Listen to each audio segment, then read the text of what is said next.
Halo bro, apa kabar?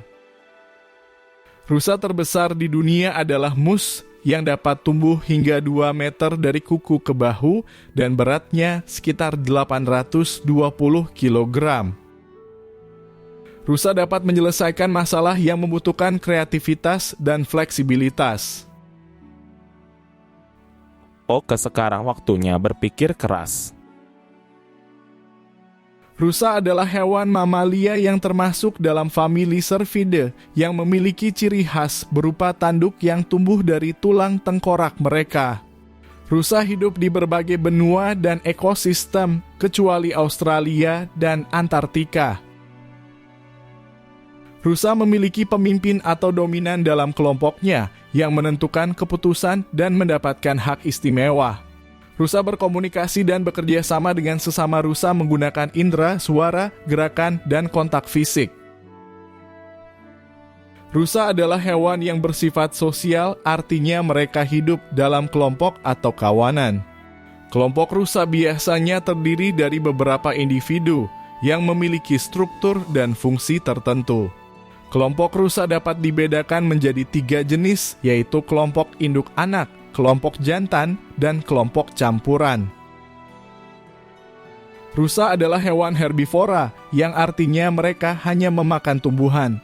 Rusa biasanya memakan rumput, dedaunan, tunas, buah-buahan, biji-bijian, kacang-kacangan, jamur, dan lumut. Rusa memiliki mata yang beradaptasi dengan lingkungan hidupnya. Mata rusa terletak di samping kepala, bukan di depan seperti manusia. Hal ini memberi rusa sudut pandang yang lebih luas, sekitar 310 derajat. Rusa dapat melihat apa yang ada di belakang, samping, dan depan mereka tanpa harus memutar kepala. Hal ini berguna untuk mengawasi predator atau ancaman lainnya. Namun, rusa juga memiliki kelemahan dalam penglihatannya. Rusa tidak dapat melihat warna dengan baik karena mereka hanya memiliki satu jenis sel kerucut di retina mata mereka. Rusa hanya dapat melihat warna biru dan hijau, sedangkan warna merah tampak seperti abu-abu bagi mereka. Rusa juga tidak dapat melihat detail dengan jelas karena mereka memiliki sedikit sel batang di retina mata mereka. Rusa juga tidak dapat membedakan antara dua objek yang berdekatan dengan baik karena mereka memiliki sedikit titik fokus di retina mata mereka. Rusa memiliki tanduk yang tumbuh dari struktur pendukung bertulang yang disebut pedicles. Tanduk ditutupi beludru yang kaya akan saraf dan pembuluh darah. Ketika tanduk sudah dewasa, beludru yang menutupinya akan mati dan rusa mulai menggosokkan tanduknya ke pohon atau tumbuh-tumbuhan untuk mengelupas beludru tersebut.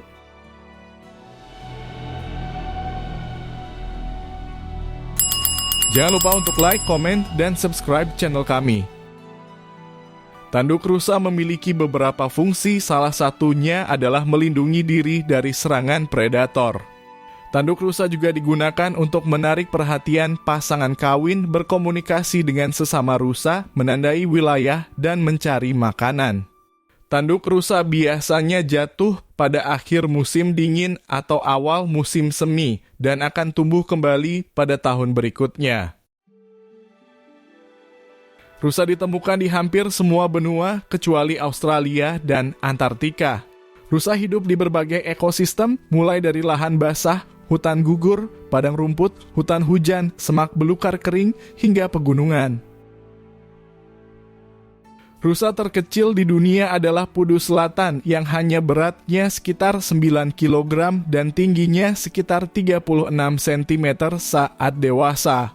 Rusa terbesar di dunia adalah mus yang dapat tumbuh hingga 2 meter dari kuku ke bahu dan beratnya sekitar 820 kg. Rusa memiliki otak yang relatif besar dibandingkan dengan ukuran tubuhnya. Otak rusa memiliki banyak lipatan dan konvolusi yang menunjukkan tingkat kompleksitas dan kognisi yang tinggi.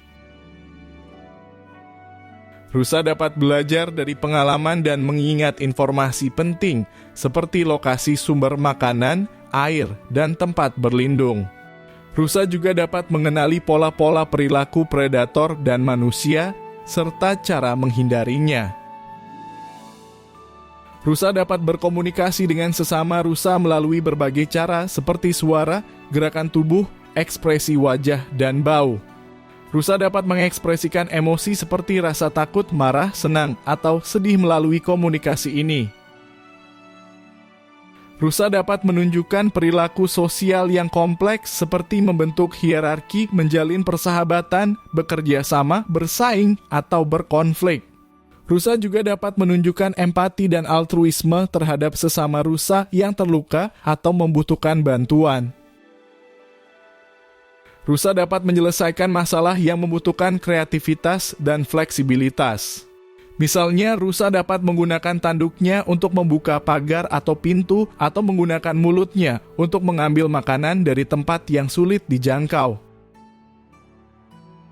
Rusa adalah hewan yang monogami, terutama rusa jenis roh dari Eropa. Mereka yang hidup di iklim tropis musim kawin dimulai saat musim gugur, sedangkan mereka yang hidup di daerah dingin memulai kawin pada musim semi. Masa kehamilan rusa sekitar 180-240 hari. Rusa bisa melahirkan 1-3 anak dengan warna tubuh coklat berbintik-bintik putih untuk berkamuflase dari mangsa. Biasanya rusa jantan menggunakan tanduk mereka untuk sparring sebagai senjata sehingga dapat membangun dominasi mereka dan bersaing untuk mendapatkan pasangan. Rusa betina lebih menyukai jantan dengan tanduk yang besar karena tanduk juga dapat menunjukkan kesehatan dan genetika yang baik. Rusa betina juga dapat kawin dengan banyak jantan dalam satu musim yang disebut poliandri. Hal ini dapat meningkatkan variasi genetik dan kesempatan bertahan hidup dari anak-anaknya.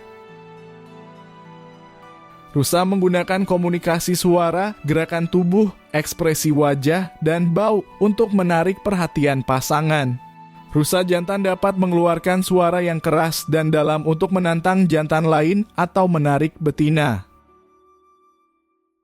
Rusa betina dapat mengeluarkan suara yang lembut dan tinggi untuk memberitahu jantan bahwa mereka siap kawin.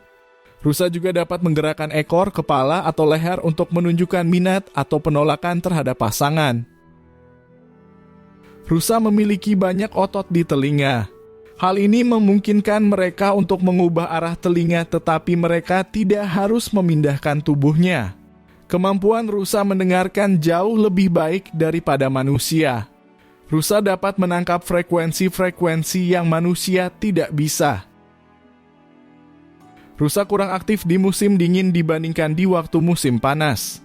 Ini adalah proses yang memungkinkan mereka untuk menyimpan energi. Karena ada sedikit makanan yang tersedia di musim dingin sehingga hal tersebut salah satu alasan mengapa rusa tidak bisa bertahan hidup di Antartika.